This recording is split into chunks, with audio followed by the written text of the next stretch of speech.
Hello guys! Welcome back to my channel! It's me again, Main Paris ang inyong baklang fating, ang inyong susunod na main halin.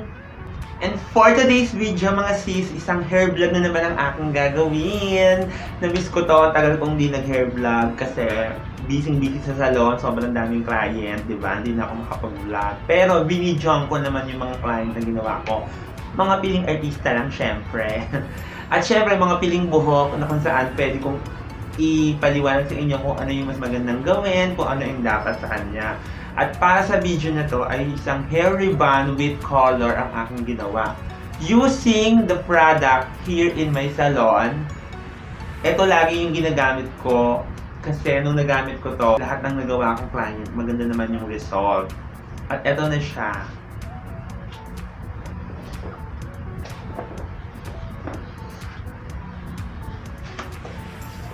Ayan, eto siya. Ang tatak niya, SORA.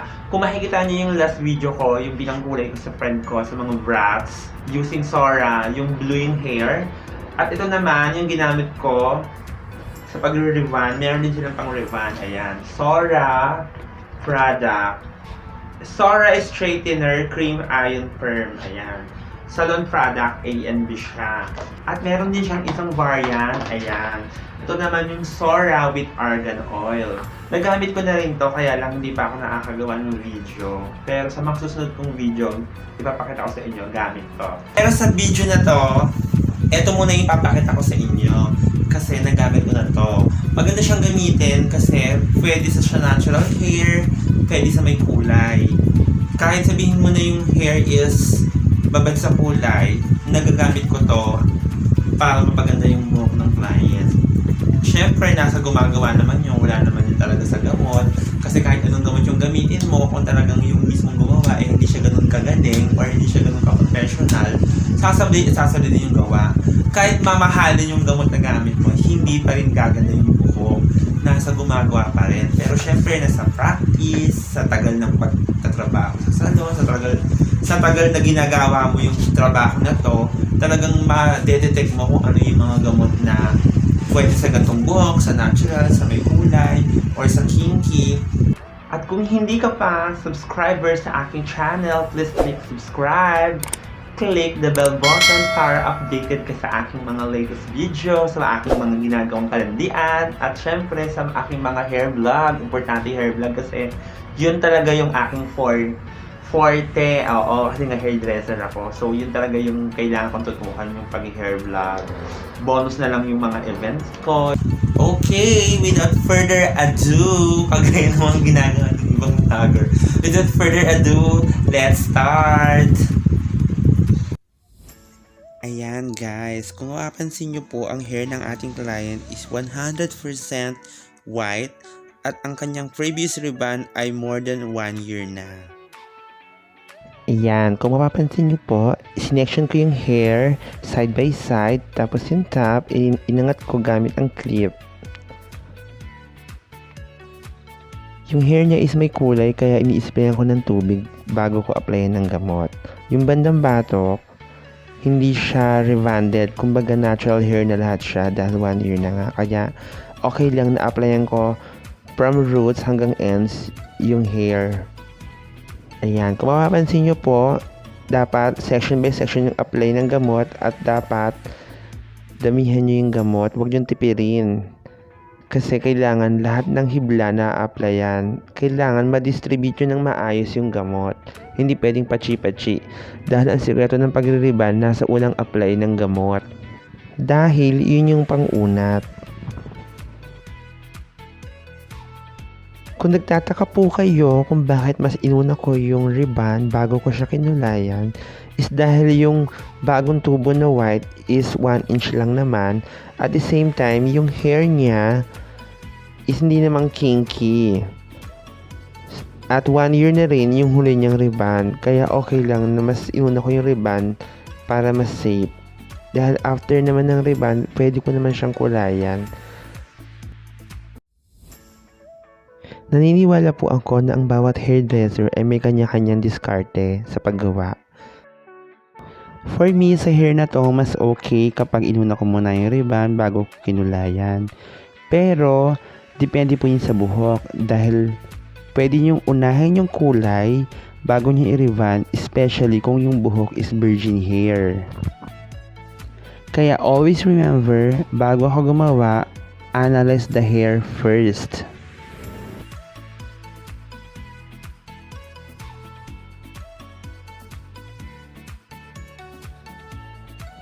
Ayan, kung mapapansin nyo, di ba? Bago ako apply ng gamot, nag-i-spray talaga ako ng tubig kasi nga may kulay yung buhok.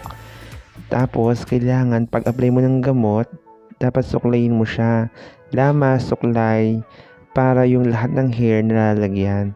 Bawat hibla na lalagyan ng gamot.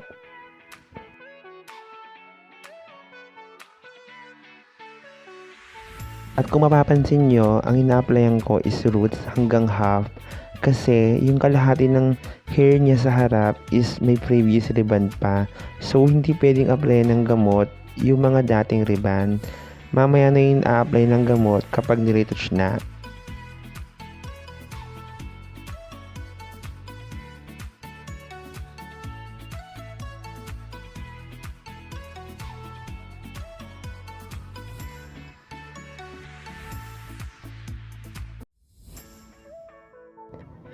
After 20 to 30 minutes, kailangan nating i-retouch yung hair. Ayan, isa-section natin siya at i-spray ng tubig para yung gamot kumakalat, para yung buhok hindi maninigas. I-section nyo yung hair, ayan, suklayin para yung gamot dumudulas.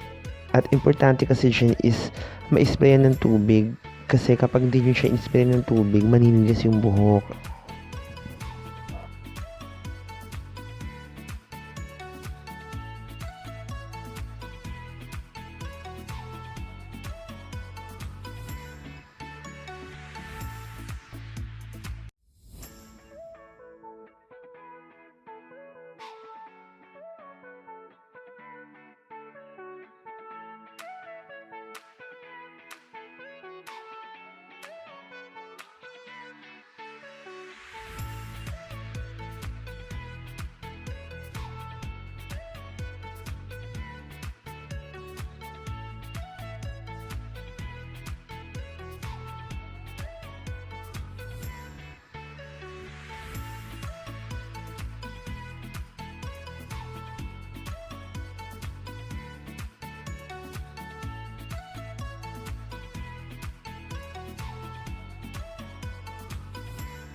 Ayan, suklayin nyo lang po ng suklayin hanggang dulo para yung gamot dumudulas at kumakalat, lahat ng hibla nalalagyan.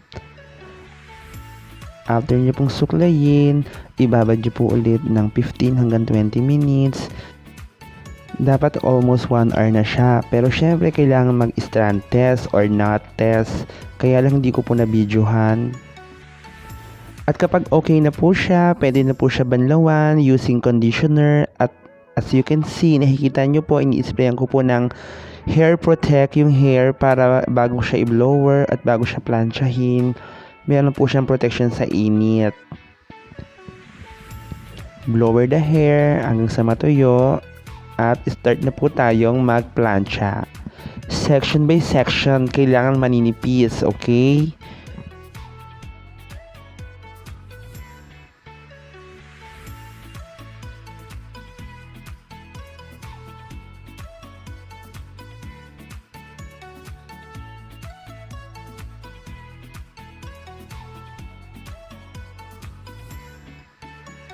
Always remember po na sa pagpaplansya, may tamang init na ginagamit. Karaniwan po is 200. Pero kung yung hair po is sobrang manipis, sobrang luto sa kulay, okay na po yung 180.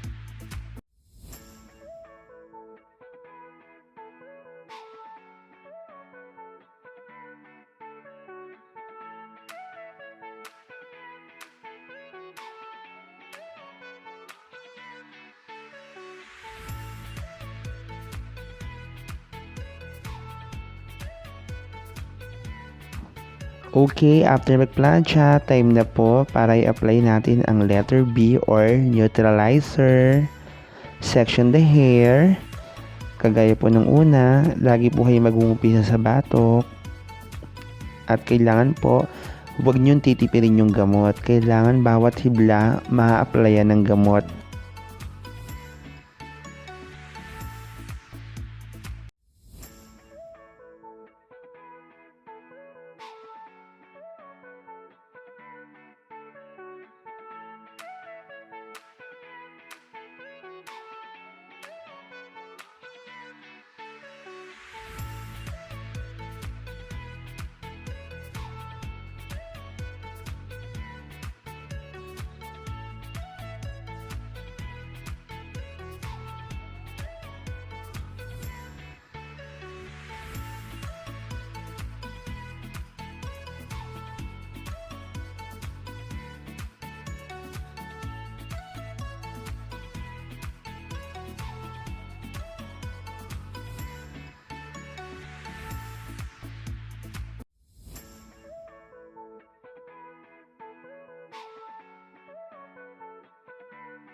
After nyo po applyan ng letter V or neutralizer, ibabad lamang po ito ng 15 hanggang 20 minutes. Then, rinse or banlawan gamit ang conditioner.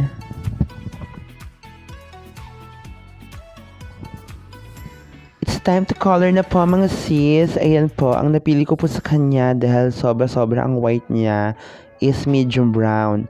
Para hindi po ito sobrang itim, hindi rin po sobrang brown. Tama lang po para sa mga white hair. Ayan, kung makikita nyo po, sa roots po ako nag-i-start. After po banlawan, bago nyo po kulayan, konti lamang po ang pagpapatuyo ng buhok. Up to 70% lamang po ang ating kailangang patuyuin. After po lagyan ng roots, ayan, pwede na po nating applyan the whole hair para magpantay-pantay na po lahat ng kulay.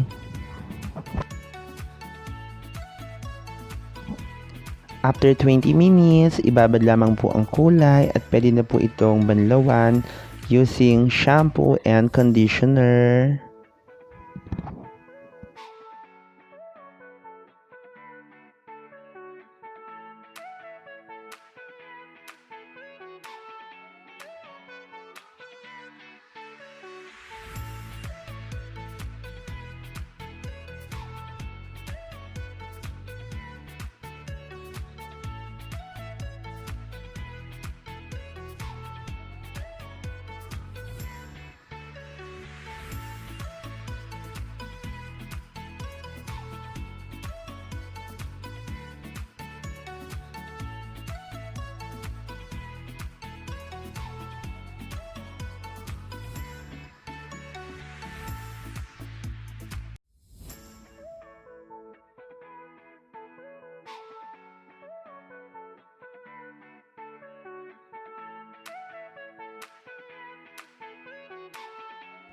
And here's the final look. Salamat po sa inyo. At kung nagustuhan niyo po ang aking video, please click subscribe, like, and share. See you sa next video, mga sis!